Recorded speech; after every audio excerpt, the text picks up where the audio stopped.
Good afternoon, everyone. Thanks so much for being here.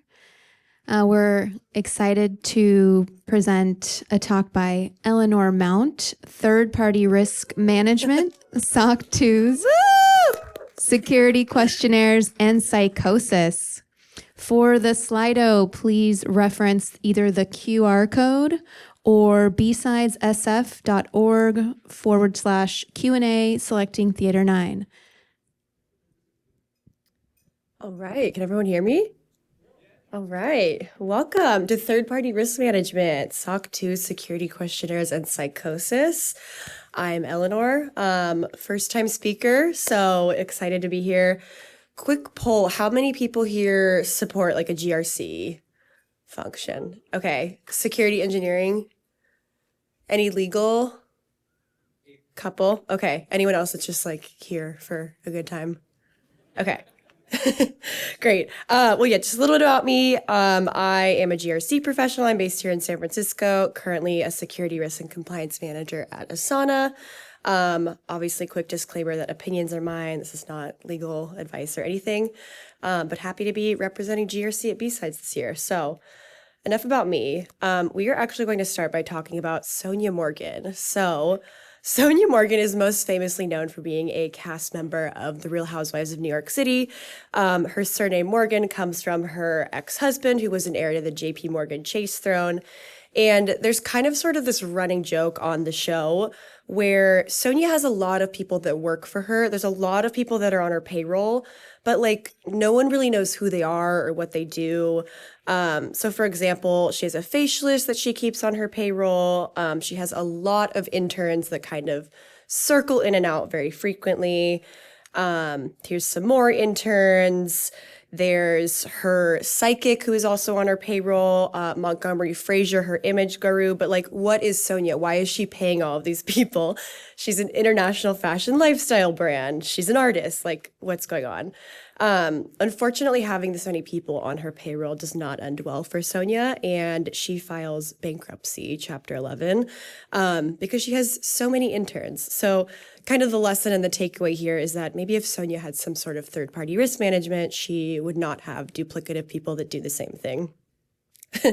So with that, we're going to start by grounding in reality together. I'm going to talk about what third-party risk management is super briefly, why it's a good practice, and some industry drivers that keep it so ingrained in so many businesses today. So quickly to define this, it is understanding and managing risks associated with vendors and other third parties with which a company does business or shares data. And you'll typically see people talk about third-party risk management as a cycle. So it's not something that's a point-in-time assessment. It's not something that ends. You start with procurement, you do a vendor assessment, there's a contract negotiation of some sort typically involved, and then there's ongoing continuous monitoring of all the third parties you work with. And effective third-party risk management programs do provide a lot of benefits. So the first one, going back to Sonia Morgan, would be cost savings. Every company is trying to save money right now, and third-party risk management helps you reduce duplicative tools that might just do the same thing. The second thing is having a consistent approach. So if you have a consistent approach to contracting and vendor management, you treat all of your vendors the same, you then are more flexible as an organization. So let's say you need to add new regulatory framework. I want to have a HIPAA compliant product. It's very easy that if you have standard contracts and have a list of vendors you work with to know who you're sharing data with, what I want to do, and how I'm going to do that. The other benefit of third-party risk management is operating efficiency. So with every vendor you add, there's a trade-off between functionality and risk, and usually the benefits outweigh the potential negatives. So one example is if you're collecting payment information, you probably don't want to do that yourself. You're going to add a vendor like Stripe to collect credit card information for you. Or if you've seen Silicon Valley, there's a great example in there where they end up building their own data center. Not something that everyone wants to do, but if you decide that's a core business function, you can keep that in-house or you can outsource it to a third-party vendor. All right, and I would be remiss not to talk about industry drivers of third-party risk management. I talk about this last because I am of the belief that third-party risk management provides benefits besides just like legal requirements and something you have to do. So the first one would be supply chain attacks. I apologize if you work at any of these companies, but these are examples of companies who had a security incident that was caused through a third party. And then having these regulators are now demanding an increased focus on how organizations are monitoring their third parties they work with. The second industry driver would be regulatory requirements. There's a bunch here. Some are industry specific, some are self-imposed, some are regional, but these all have some sort of third-party risk management requirement.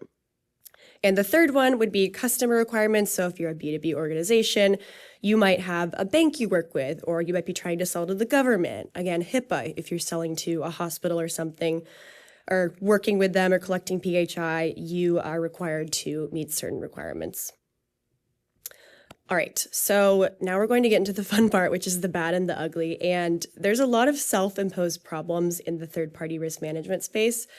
The problems are related, but I think they're pretty distinct, and they make it difficult to actually realize the benefits of good third-party risk management. So, time to kick off a third-party vendor review. You're going to have to get some documents from them. You're typically going to have to exchange that in some way. You kind of expect that to be straightforward, but what really ends up happening is it takes a lot of time and energy, and you have this back and forth with the vendor where you don't really know if you're getting what you need. So, you typically request documentation, there's some sort of NDA, you review it, oh, it's not what I need, you gave me your SOC 3, not my SOC 2. Everyone who's tried to onboard a vendor at their company probably can relate to procurement processes just being very lengthy and difficult to deal with. And this can end up causing reputational issues with stakeholders you work with because you're trying to get what you need, but it's just so slow because the vendor's not responding to you, you're not getting what you need. And people don't necessarily agree in the industry on what documentation is transparent or useful. So this information exchange just ends up taking way too long, and then you don't even really feel like you have what you need to make a good decision on onboarding a vendor. And an entire industry now exists based on all of our failures to share information. So security profiles and trust centers are one good example of where people are making their documentation more public, more available. There's also things like compliance as a service, so like the Vantas, Dradas of the world, where they are showing continuous monitoring of controls, fully outsourcing third-party risk management, so working with a company where they're just doing all of that for you. Typically, there's like no discernment and it's very checkboxy, so it can take even more time. It can be hard to get engagement from your suppliers too. And then also there's now tools like security scanners that scan a bunch of IP addresses that you might not even own and then give you a arbitrary score that's like A through F. And most of the time you're probably failing. So overall, these are not really getting people what they need. The second problem, so from the point of view of someone being assessed, you might get a security questionnaire, and the questions you'll get on these really range highly, but they're kind of asking the same thing, just phrased a little bit differently, or they're asking like absolutely nothing about your security posture. So these are some hypothetical questions that I may have gotten working at a SaaS company. And if you kind of read them, you can probably guess this is not super useful for someone using a service that they access over the internet. So you're answering these and you're like, what is this telling you about my actual security posture? How are you going to sort through this mess? It's not really helpful. And it's just a bunch of security theater where like people are pointing fingers at each other and not sure what to do. The second problem with information you're getting is that what you do finally get is sometimes not even reliable. So a lot of people, a hot talking point on social media I've seen recently is that audit reports are kind of playing grounds, like the SOC 2 is becoming commoditized. And if you don't know much about the history of these reports, there are a lot of different assessors now that can issue SOC 2s. People are giving ones for just a month, so it's almost a point-in-time assessment instead of a full year. So there's not much that they're actually telling you, and it's hard to know what you can actually trust when you're getting these reports. And this means as a company being assessed, you're constantly asked for more. So people want to do on-site audits. People want to go and get actual evidence that you're implementing controls because they don't even trust your auditor. So you're just asked for more with low return. It's very time intensive. And overall, you're just not even sure if you're getting reliable information. The third problem is that demonstrating trust is very misleading. I think that trust has to be earned, but people are demonstrating it based on what they think is trustworthy, not what you need as an assessor. So again, if you've worked in this for a while, you might have someone tell you, well, I used this at my last company, so we should just be able to use this now. Every single company is different. Every company's risk tolerance is different. And that's not really a good way to make a determination if you should share data with a vendor. Another way that people demonstrate trust is something I call information overload, where they share literally everything with you in attempts to be very transparent. But getting like 27 policies and trying to read through them is not necessarily going to be useful. I have a quick story time about what I call vendor gaslighting, which is being told something's normal from a vendor when you know it's not. We were onboarding a vendor. I asked for their SOC 2 report. They told me that that was extremely abnormal. The SOC 3 has always been fine. No one's ever asked for it, and it was really crazy. After some back and forth, we did end up getting the report, and it was indeed a qualified report, and it disclosed a pretty serious security incident on the first page. So that led me to believe that they did not actually want us to read this. And after that, I will never be gaslit again. The fourth problem is all of these dirty contracting tricks. So sometimes a company will come to you and they'll be like, well, I've passed the security review at this bank, so you should just, why is it taking so long to get through your process? I actually think this traces back to something called marketing rights, which if you're not familiar with these, it is where a company will ask for the right to list you on their website. So they'll say, this company uses us and it's trusted by all of these people. Quick story time. I was working and my company was listed on a vendor's website showing that we endorsed them. Someone else reached out to our CISO and said, hey, you're on this website endorsing this company, but we're doing a security review. We didn't really think they were trustworthy. Like, how did you handle this? And we didn't even know we were using them. It was actually just a bunch of people OAuthing, click-through agreements. We'd probably used it for years and had no idea.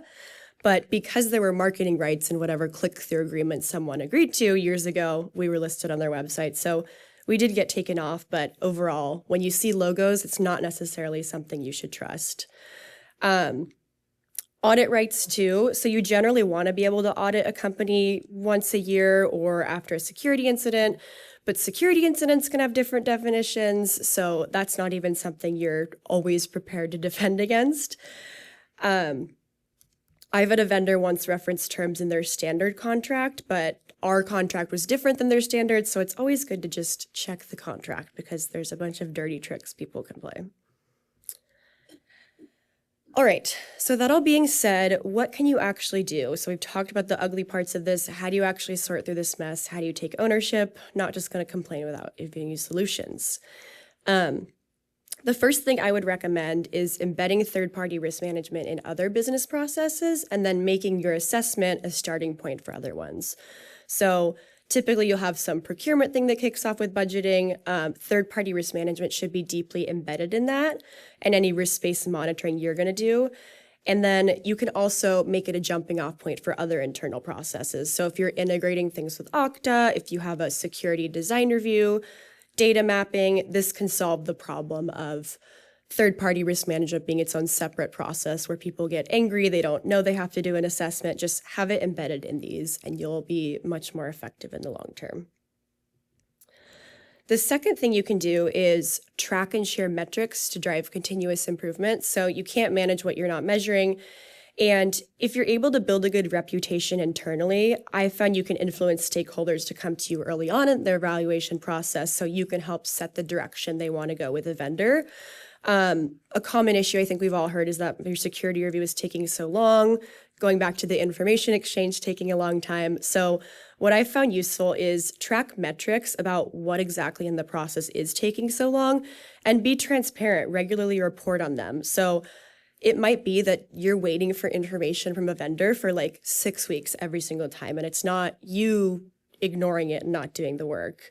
But be transparent, track and share these metrics, and you'll be able to continuously improve. Also holds everyone accountable, and you can share what you're learning about the business. You can learn a lot about priorities from vendor procurement too. The third thing I would recommend is determining your own risk tolerance and sticking with it. So this is going to be different at every single company, every single business. It might even be different depending on the vendor you're working with. So start with zero trust and really ask yourself, what do I absolutely need to know is in place to share data with this company or vendor? I'd recommend having a set of defined requirements and then having some sort of exceptions or risk acceptance process when vendors may not meet these, so you can follow that if things happen. And again, look out for red flags here. So document overload. Are you being gaslit? Is someone saying, I've used this before, my company has millions of users, why do you have to do this review? Like, really stick to your own risk tolerance here, because remember, marketing rights, you can't always trust the companies are actually trusting people. The fourth thing I would recommend is just being discerning with the information you receive. So you've established your risk tolerance, you have your requirements. Based on what you need to have, how does this third party meet these requirements? And it's 2025, I have to mention AI. I've actually found AI a good way to use this process. So have it review documents, say, okay, does this meet my 10 criteria? What's your initial opinion? And don't send questionnaires if you don't have to, then you can look at their public resources. Again, be cautious of information overload. The fifth thing I would recommend is creative contracting approaches. So there's a bunch of different ways you can do this.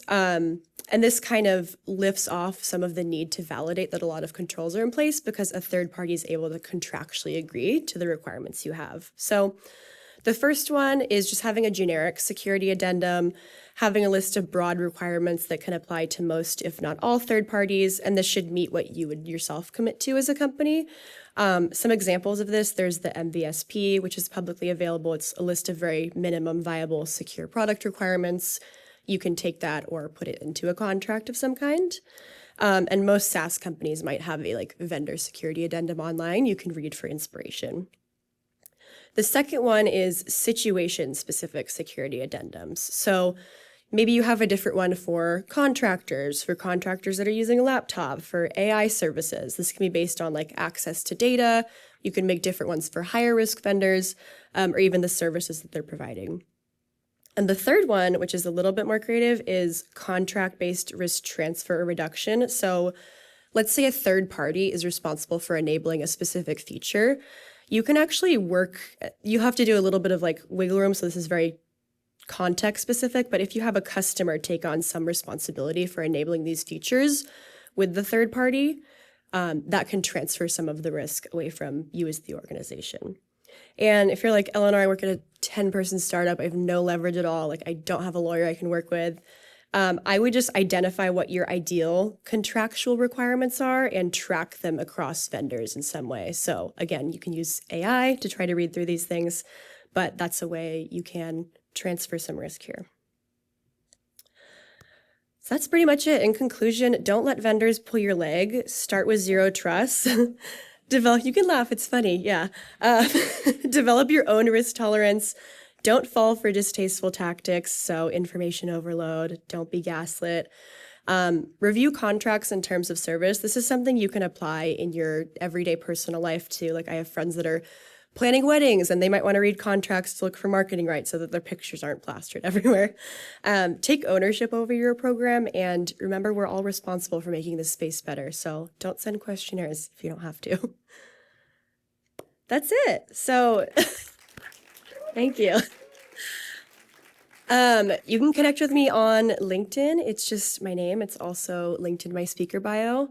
I'm accepting questions, comments, concerns, compliments. Mostly compliments today. Okay. Okay, I will read some questions. What kind of metrics do you recommend to track? I recommend tracking time in certain phases if you can.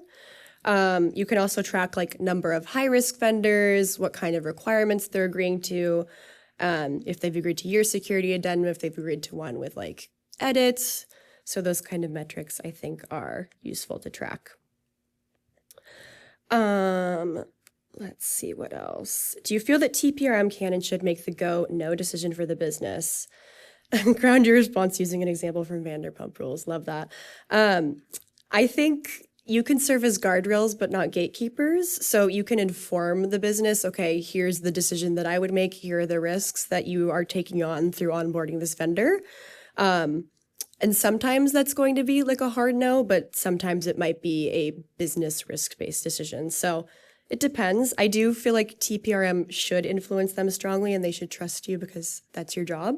But sometimes you have to make trade-offs in a business. Let's see. Any tips on handling third-party incidents? We currently address those like we were breached in terms of time spent. This doesn't make much sense.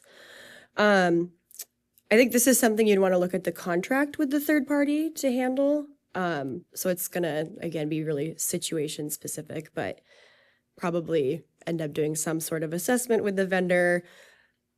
The business might trust you a little bit more if you didn't like them in the first place and then they had an incident.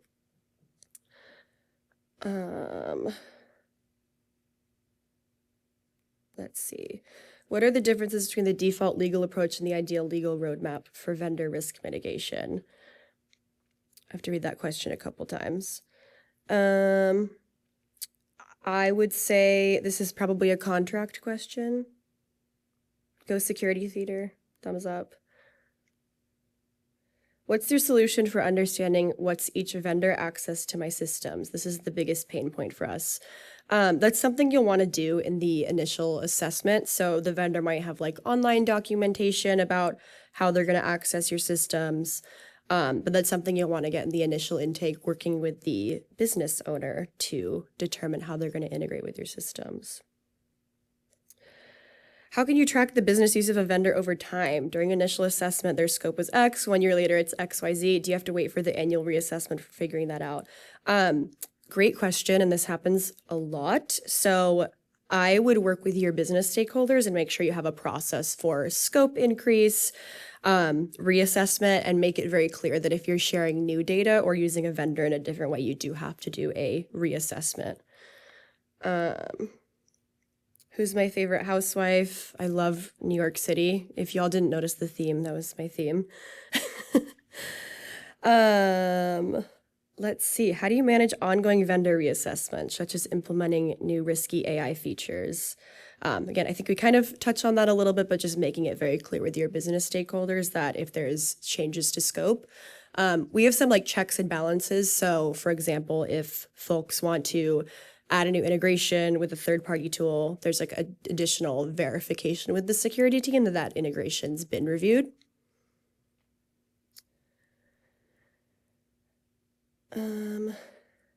What vendor do I hate the most is the most thumbed up question.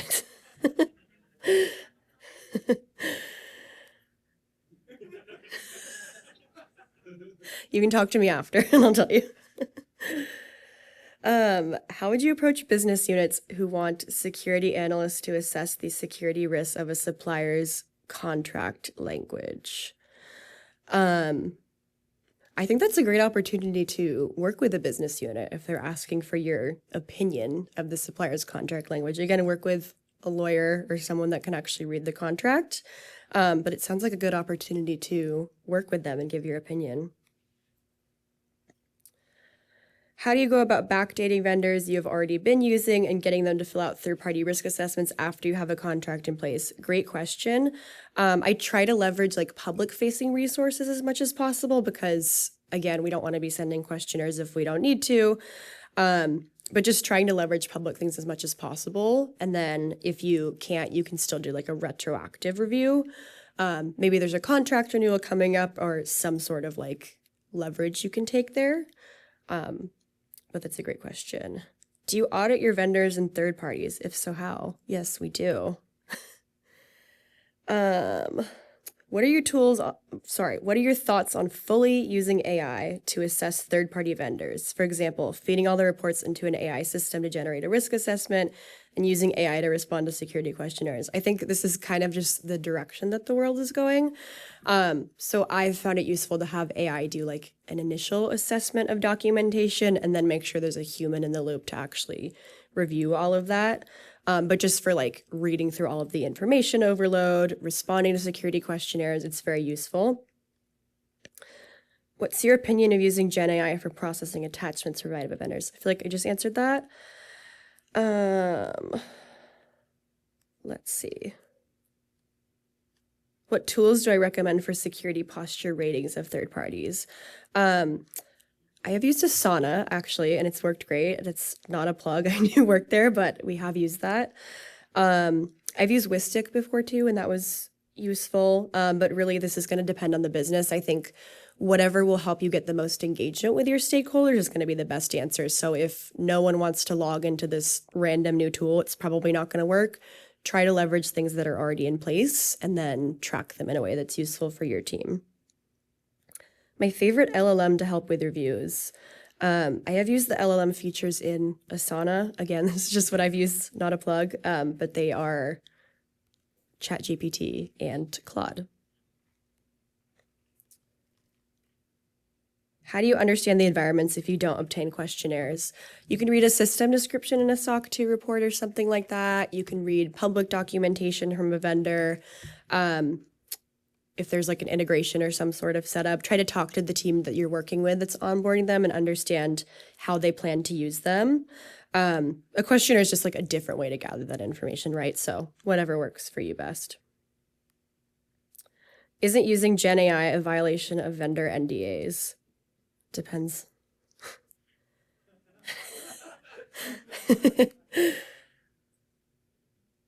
Any more questions?